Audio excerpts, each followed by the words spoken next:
Hello and welcome back to the Opener Sorcery. It's Devi, and today we are talking Omens. So it's obviously me, but also Twisted is here to talk to me about it. Yo. So in Omens, one of the reasons why this came up today was because how I always described myself when I was younger was an omen reader. I didn't say I was a psychic. I didn't say I was a medium. I said I was an omen reader because all of the information and the knowing I felt came from outside myself. And that is how I gathered the information that I had in order to come to whatever conclusion was about to happen. So take it away, Twisted, with Omens. Okay. Well, pretty much, what the hell are omens, right? So, generally speaking, without any sort of dictionary definition, it's pretty much like signs or signals from the universe, the divine, God or gods plural, whatever means or manner of being that is outside the material or even the material itself, going ahead and trying to communicate through a wide range of ways and matters in which you can do so, right? And for me, kind of like when I think of omens, the first thing that comes to mind is like, omens are kind of like things that can be divined in a sense, or that, a lot of times are manners of divination, but usually they're more so associated with things being presented to you as opposed to you taking more so of an active role. But honestly, it can be either way because the omens themselves are the signs. They are the manners of the message as opposed to say, oh, hey, look, like something is being impressed upon you. It's a two-way street as opposed to a one-way street. So that's more so something I wanted to go ahead and get across is that, it is not necessarily something that is so defined or concrete. And would you agree with that? I would heavily agree with that, especially in the manner. It's like somebody passing you a note, the universe passing you a note. What good is that note if it's written in a language you don't understand? The omen or the message that is being given has to be something that you would understand. And with omens specifically, so like we can look at old folklore, like you see crows above somebody's house, they're going to die, right? There is death that is coming. I have actually witnessed this in real time, but with that situation, also I knew about that from like my studies of folklore and things of that nature. And it wasn't just, oh, there's birds in the sky. It was, I was drawn to it. My eye was drawn to it immediately. It wasn't something like an everyday occurrence. It was something out of the norm that you would immediately be drawn to. Oh, yes. And you know what? On that note, right? It's, crows going ahead and stereotypically having that, interpretation of forecasting death or even just like something generally bad. It doesn't even have to be death. But there's also other manners of birds being observed that can be put into the category or the name of what's called ornithomancy or augury. Now, ornithomancy is more so of a Greek terminology, which is a combination of the terms ornis, meaning bird, and mantea, meaning prophecy or divination. And augury, that Roman term, honestly, I don't know the particular etymology, but I digress.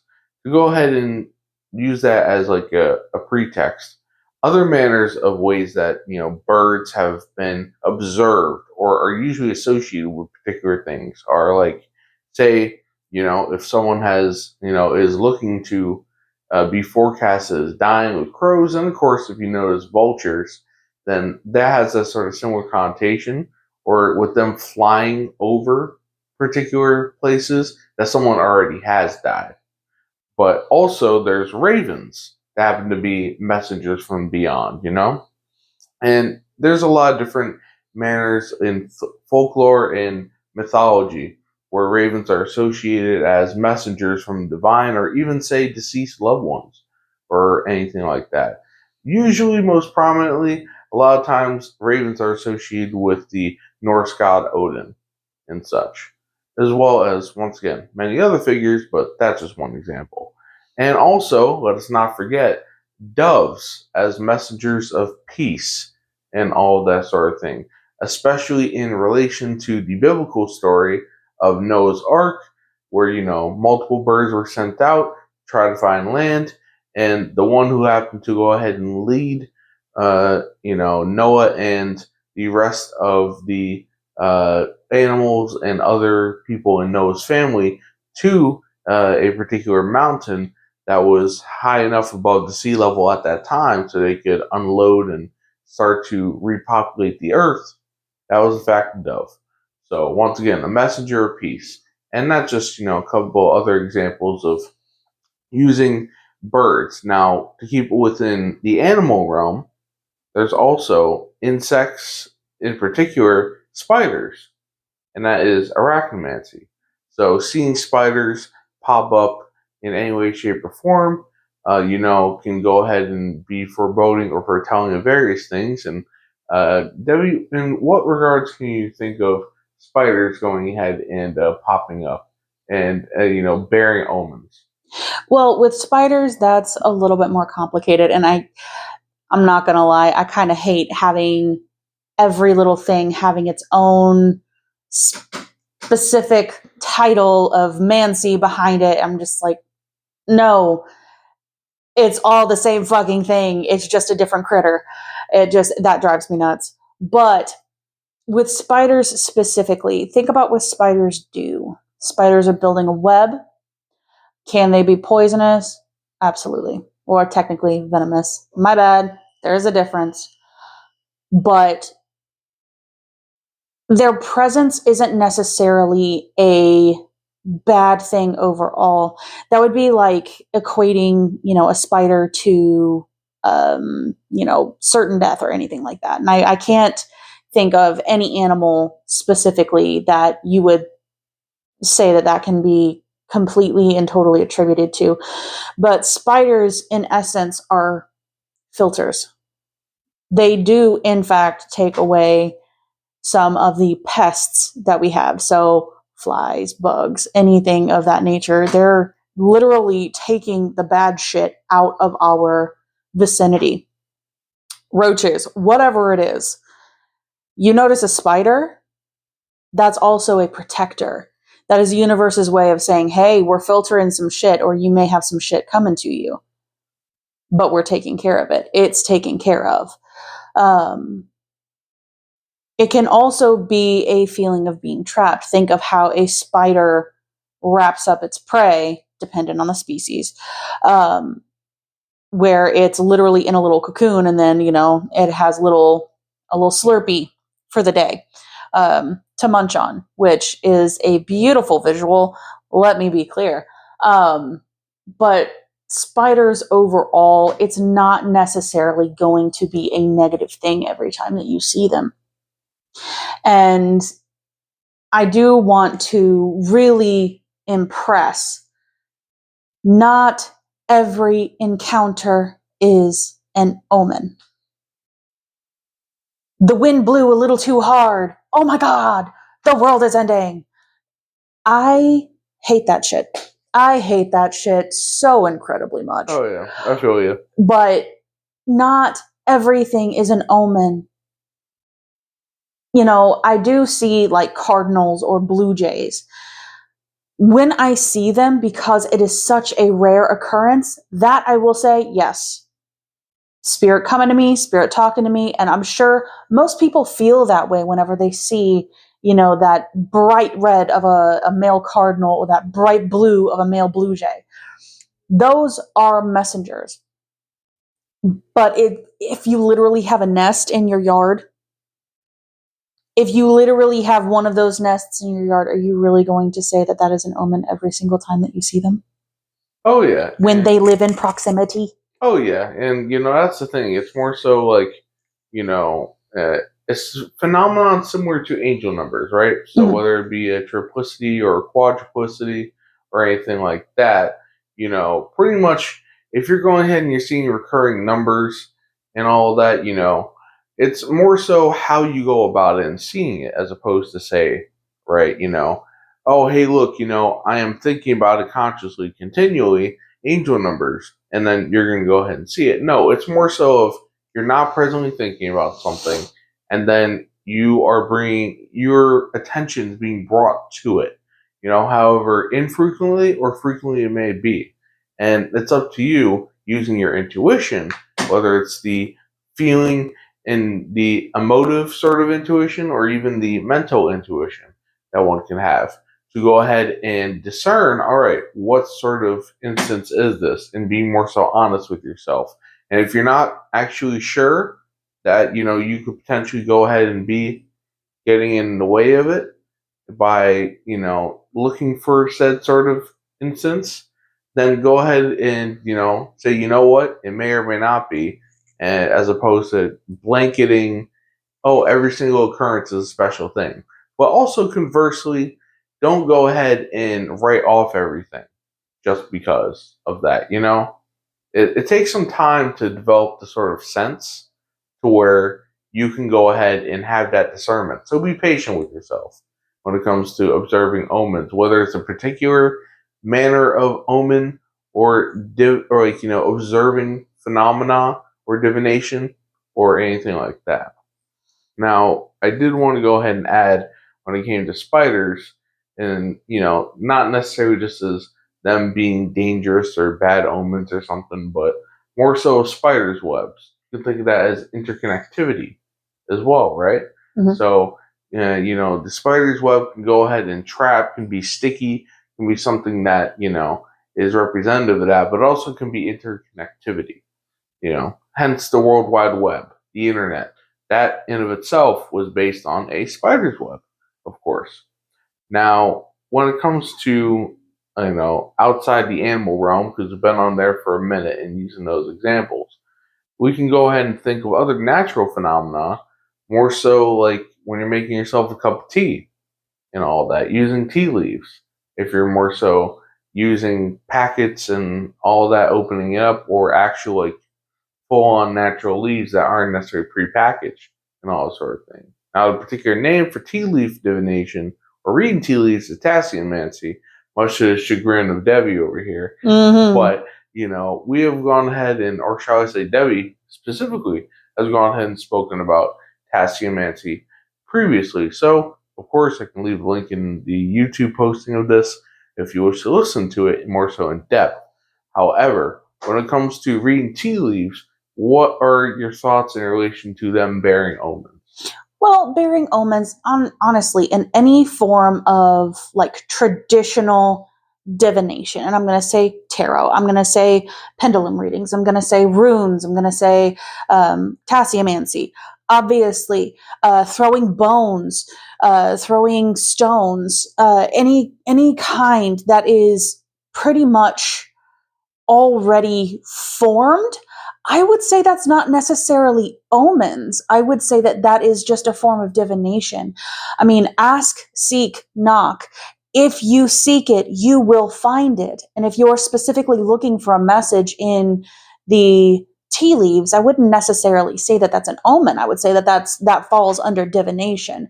Omens are more instantaneous. You're not necessarily searching for it. It is a natural phenomenon where the universe, source, God, whatever the hell you want to call it, is literally reaching out into you and saying, hey, pay attention. I need your attention on this very moment, on this very thing. Or how about in the case of, say, you're making yourself a cup of tea, right? And whether, once again, prepackaged or, more so just the leaves themselves. And, you happen to make that cup of tea, and lo and behold, for whatever reason, there is some sort of particular, residue at the bottom of the cup. And, it's more so of an instance where you see it and it's there. You didn't have the intent of wanting to particularly read it. And that's the difference. That's the difference, because if you're going at it without intent, but your eye is drawn to it, that is more of an omen. That is going to be more of an omen. Does that make sense? Well, yes, and to that I will go ahead and say I agree very much so that sort of means and manner of sign is in fact an omen. I will say that when it comes to different sort of phenomena, if you are going to seek it, then in that sort of sense, it can in fact bear omens if we're thinking about omens as the context of signs bearing a divine message. Well, yes. Sort of sense. And the universe bears a divine message. Think of it as a broadcast that never stops. Sometimes you're going to catch it midstream and you're just like, I don't understand a goddamn thing, because you didn't catch the whole fucking thing. But that's kind of how the universe works, in my experience. I just know with how omens have been such a huge part of my life. Like, before I had the verbiage, like, I understood what an omen was from a young age. And I can say with certainty from the age of like 8, 9, 10 years old, I was seeing them. I was interpreting them with how I felt about them. And that is kind of what I referred to myself as, was an omen reader, because the way things would catch my eye, the way the universe would converse with me in those specific ways where I'm minding my damn business. I'm doing my thing. I'm going to play in the goddamn creek. I'm a child. Oh, yeah. But there is that one thing, a stone that's out of place, that for some reason makes sense to me in whatever context it is. And then my friend falls in. Oh, yeah. Like, it's one of those things where you're seeing it. You might not understand the meaning of it immediately, but when the action afterwards happens, it's just like, oh, that was my warning. And I just want to go ahead and I'm actually glad that you went ahead and brought that up, because it's something that I wanted to go ahead and talk about as another example, something that you've communicated to me before in terms of your previous experiences. And that being you going ahead and seeing signs and symbols when you're, observing cloud movements, patterns and formations and all that, which in terms of the official term, for those who want to look it up, nephomancy or nephelomancy, which falls under the umbrella term of aeromancy, air divination. That's something Devi has covered previously and more specifically. So once again, if you want to listen to it, link in the YouTube posting of this. However, when it comes to your experiences with seeing omens in the clouds, by all means, go ahead and share what happened to pop up. I mean, and that, honestly, because of how I go about it, I would say that falls more under the divination rather than omen reading. Because I am very much somebody who, like, I will go stargaze, I will go moon gaze, like, let me out into the darkest night so I can see the sky so bright. Like, that is how I want to interact with the world. But at the same time, I am opening up myself to those messages. So falling between the lines of, is it divination? Is it an omen? We're a little squibbly there. But even just enjoying a day, if a cloud feels weird, like, I've seen people in the clouds, like literal formations of people. I've seen ships. Who hasn't? But, one indicating travel, one indicating meeting. And I will say, when I saw the man in the clouds, I met my now ex-husband within a few weeks. So it was a person coming to me, and the universe telling me that it was a person coming to me. Seeing a ship, travel was going to happen. It did. Not getting into that right now, because stuff and things. Yeah. But yes, if you're not looking for it, if you're not necessarily Seeking it out. seeking it out, that's when I consider it an omen. I do have like the definitions separated in my mind, even though, quite frankly, both are a conversation with the universe. Yes. Both are trying to get, or not trying to. That's the thing. That's the difference. One is trying to get communication, reaching out, and the other one is just receiving messages. Yes. I guess I know one way to put it is that, so this goes along with another term that is very closely associated with Jungian psychology, of that omens are signs in particular manners of messaging that are tied with synchronicities. And things being more so synchronistic, as opposed to more so the active approach of going ahead and seeking it out by some sort of medium of divination, whether it be natural or man-made or what have you. Yeah, and I would very much agree with that, because it is synchronistic, and that's the part where your brain is like, this is out of order. This is not normal. This is not how it normally would react. And because of that, you're able to kind of get that, and I hate this new age term, that download. I really hate that term so freaking much. Okay, so what is it about the terminology of receiving downloads in the sense of equating it to modern technology that goes ahead and you don't necessarily like? I don't know. There's something about it that feels wrong. I can't necessarily articulate it, but overall, is the sense of it correct? Yeah. And in how computers deal with downloads, and technically we are one gigantic biocomputer that is just, in actuality, what a human being is. We are all electrical signals. Ta-da. But a computer downloading something and then unpacking it and then writing it as script to be able to understand it, like, it makes sense. I just hate that in terms of anything spiritual. Yes. No, I get what you mean. So pretty much it's that using something that is man-made, using something that is, inanimate, or you could say that is more so artificial, to go ahead and try to define something that's more so of a natural occurrence. Yeah. And like, that might just be me being picky, like really picky. And I can be sometimes, and that's fine. Everyone has their own idiosyncrasies, but that one drives me nuts, even though it is a rather accurate description. But it's when those synchronicities happen, the angel numbers happen, like you see, God, how many times have we seen it just this week? 555, 888, 111 on a license plate, and it's just always on the one that is immediately in front of you. And it's just like, yep.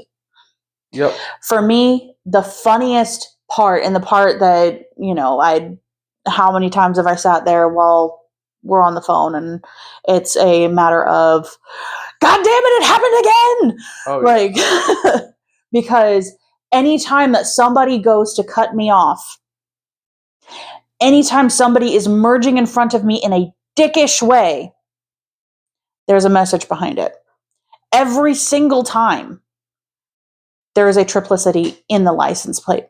Hell, you go ahead and mention things in the car or what have you, like particular songs popping up for you on your Spotify or something like that, that are relating to particular life circumstances or situations and all that sort of thing, Absolutely, and that one pisses me off because, see, I use my car time as, this is Devi's concert.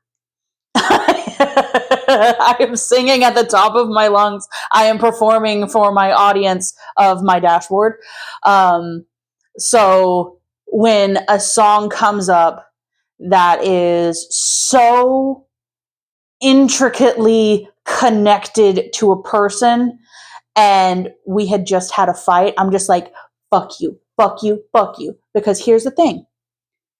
I will always have my playlist on shuffle, but it never fails.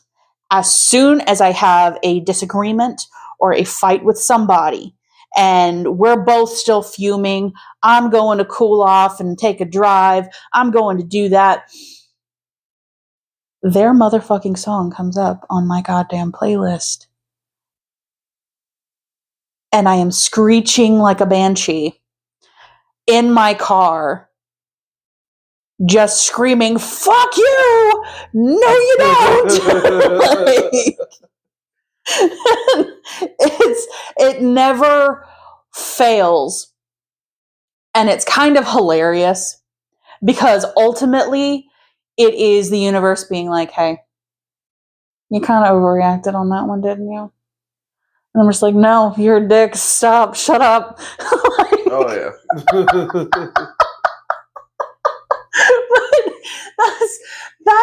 That is one of those ways that it comes to me and the message is pretty fucking clear. Either, you know, they're thinking of me, they're still stewing, but, you know, there wants to be some rectifying conversation to fix the issue. Yes. Versus a let it burn, gotta let it burn. Yes. Like fucking Reference Usher. Oh yeah. Don't say it. Okay. But yeah, okay. And people who are unaware, there is a particular thing.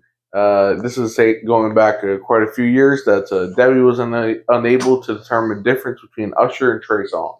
Oh, thanks. And all that sort of thing. Appreciate you. But yeah, so that's a little inside joke there. But when it comes to the, you know, having a song pop up, it being on shuffle, that being random number generation, you can say, or random sequence of song generation, and using the modern day technology, since we've gone ahead and kind of went down that route, the omen itself would be the song playing. Whereas the manner of divination, the practice of it, if you were to do it consciously, would be, all right, whatever your intention is, and then going ahead and, like, you have a playlist full of tons of songs, and then you press next, and then something pops up, and then apparently that going ahead is, like, the result. So that's, if you're going to go ahead and have more so of that, that's, you know, differential definition, that is more so how it would be between omen and divination, you could say, in that circumstance. Yeah, in that circumstance, yes, like if you're going in, because let's be so fucking for real. A lot of people gain these omens, gain these insights from music, because music speaks not just to the conscious mind, but also to the unconscious mind. Yes. Very, very easily. Anything that is creative in that aspect is able to cross that line like it doesn't exist. And I'm waves at the moment. But because it can do that, I'm sure everyone has hit that moment where you had a hard day, shit's going down, and just the perfect song comes on. The perfect song to encapsulate, but it makes you feel seen. It makes you feel heard. It makes you feel understood. Guess what, baby doll? That is the universe literally talking to you. That is the universe being like, all right. Yes, it's okay. We see you. So yeah, you know, in that sort of sense, like whether it be, you know, augury or ornithomancy, or, you know, arachnomancy or tasseomancy or nephomancy, or going ahead and getting a random song pop up in your car radio or something like that, or, you know, whatever the case may be, those all have omens, those signs, those symbols that are being broadcast to you. And it's pretty much just like, hey, we have a message. We're trying to communicate. So go ahead and actually take note of it, sit with it, and try to see how this particular message from the divine, whether it be God, gods, daemons, ancestors, or deceased loved ones, or whatever, are trying to get across to you, and all of that. Anything else, Debbie, in regard to omens? No, I think we've run the gamut. I really do. But with omens, just if you leave yourself open to them, they will appear. And quite frankly, I don't think anyone needs to have the universe on Do Not Disturb. Oh, yes. I will agree with that sentiment. Very much so, because if you're going to get warned that something is coming before it's coming, be open. Be open. Be discerning, because obviously there are going to be trickster shit and there's going to be some fucky shit, right? But be open, be discerning, be available.